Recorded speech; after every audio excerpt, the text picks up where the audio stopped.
లోకేశ్వరరావు అయ్యా రేపు అన్నయ్య పుట్టినరోజు కదా ఎవరైనా కొత్తగా పెళ్లి చేసుకున్న జంటలున్నారేమో చూడు. అలాగే. ఆగండి ఆగండి, నేను చెప్పేది వినండి. మీకందరికీ తెలుసు, ప్రతి సంవత్సరం శివరామకృష్ణయ్య గారు తన పుట్టినరోజు నాడు పెళ్లి చేసుకునే కొత్త జంటకు తాళిబొట్టు, కొత్త బట్టలు, 2 ఎకరాల పొలం దానం చేస్తారు. కాబట్టి రేపు ఎవరైనా పెళ్లి చేసుకునే వాళ్ళు ఉంటే వచ్చి పేర్లు నమోదు చేసుకోండి.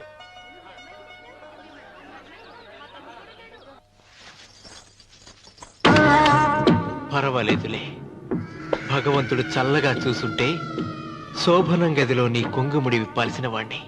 డబ్బుందని రామన్నని పెళ్లి చేసుకున్నావు కదా. భిక్షపతి, నేను వదిన్ని. కళ్ళు పోతాయా? పోనీ, నిన్ను అనుభవించాక కళ్ళేమిటి? ప్రాణం పోయినా పర్వాలేదు. ఏంట్రా ఏం చేస్తున్నావు ఇక్కడ? ఏం లేదు నాన్న, పాలేమన్నా ఉంటే ఒక బిందెడివ్వు, నేను కూడా శివలింగం మీద పోస్తాను అంటే నోర్మి అంటుంది. మూసా పోస్తాను వదినా. ఏమా వాడేమన్నా వాగాడా?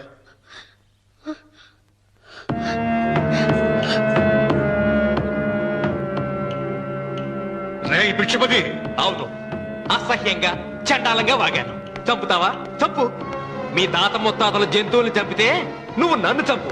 చంపి నా తల కూడా గుమ్మానికి వేలాడగట్టు. ఇదిగో, పుట్టినప్పటి నుంచి సీత నా భార్య అనుకున్నాను, ఆరాధించాను.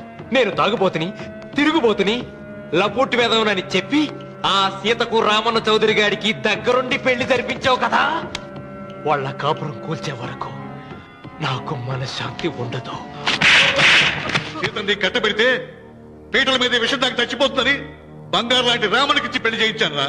వెంటనే నీ పద్ధతి మార్చుకోకపోతే నువ్వు తినే అన్నంలో విషం కలిపి తప్పేస్తాను. వెదవా, వద్దు నాన్న, వద్దు.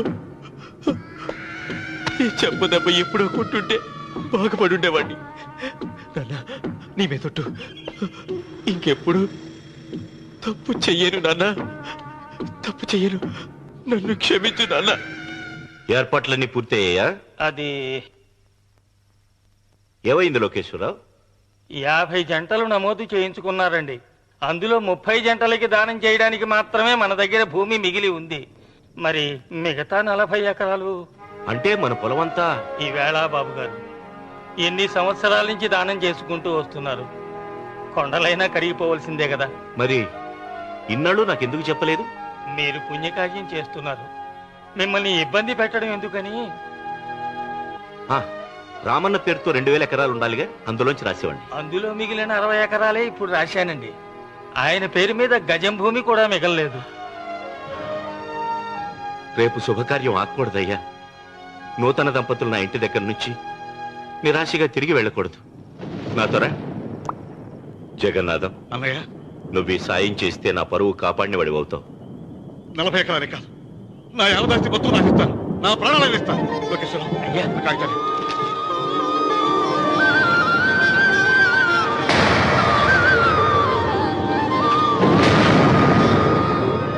మీ కుటుంబం 10 కాళ్ళ పాటు చల్లగా ఉండాలయ్యా.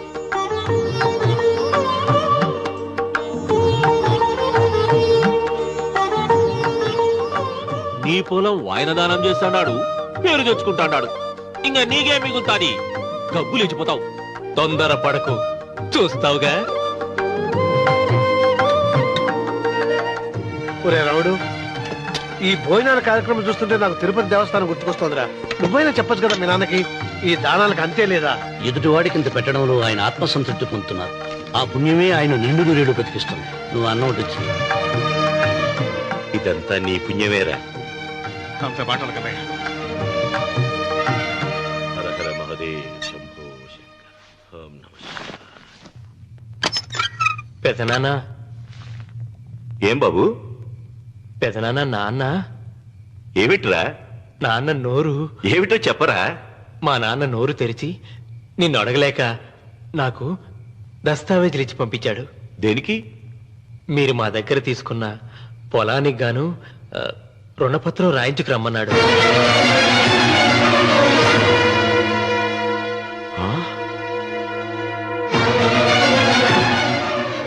నా తమ్ముడు రుణపత్రం అడిగాడు. అయ్యో, సంతకం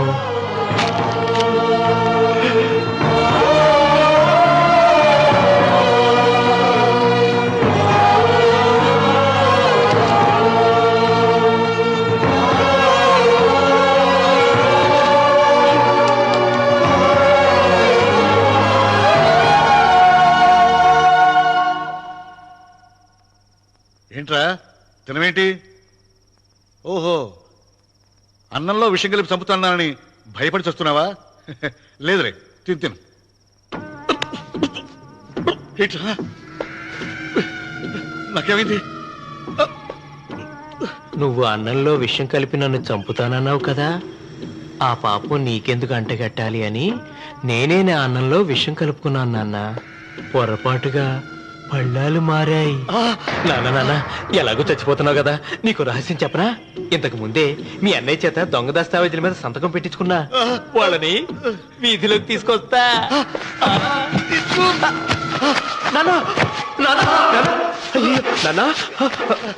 ఈయనతో నీకు చెప్పాక నేను ఎందుకు బతికిస్తాను? నాన్న చిన్నప్పుడు నీ గుండెల మీద ఆడుకుంటే తెగ ఆనందపడేవాడు కదా, పోయేటప్పుడు కూడా ఆడుకుంటా ఆనందపడే. చల్ చల్ గుర్రం చలాకి గుర్రం, చల్ చల్ గుర్రం చలాకి గుర్రం, చల్ చల్ గుర్రం చలాకి గుర్రం, చల్ చల్. నాన్న అయ్యో,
తొందరగా పోయినట్టు.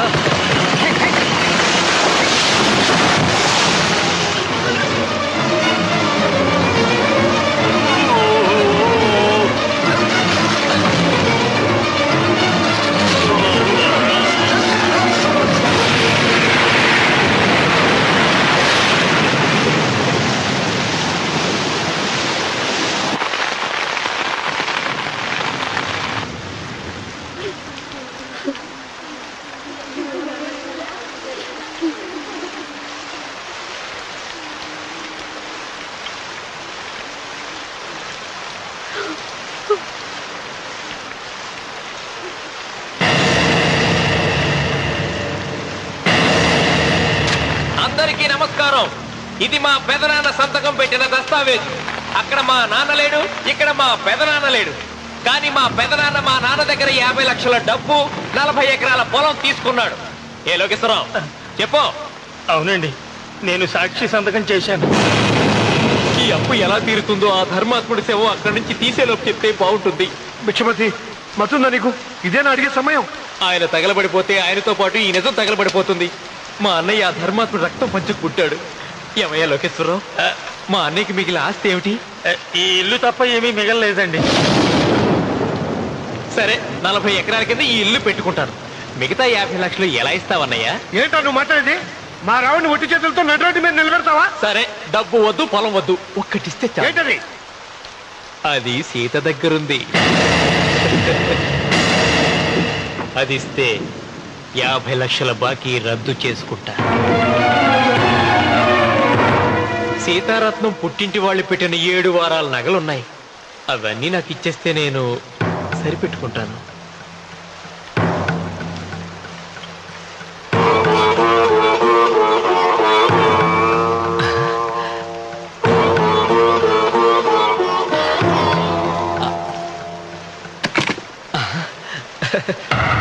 అదేమిటి, నీ మెళ్ళ ఉన్న మంగళసూత్రం బంగారం కదా, అది కూడా తీసిపెట్టు. అన్నయ్య తీసేమని చెప్పు. నువ్వు కట్టాల్సిన తాళి మా రావుడు కట్టాలని ఖచ్చితంగా కదా ఈ పని చేస్తున్నావు. తప్పు మాట్లాడుతున్నావు శాస్త్రి. నాకు ఆ తాళి అక్కర్లేదు. ఆ 50 లక్షలు కట్టమను.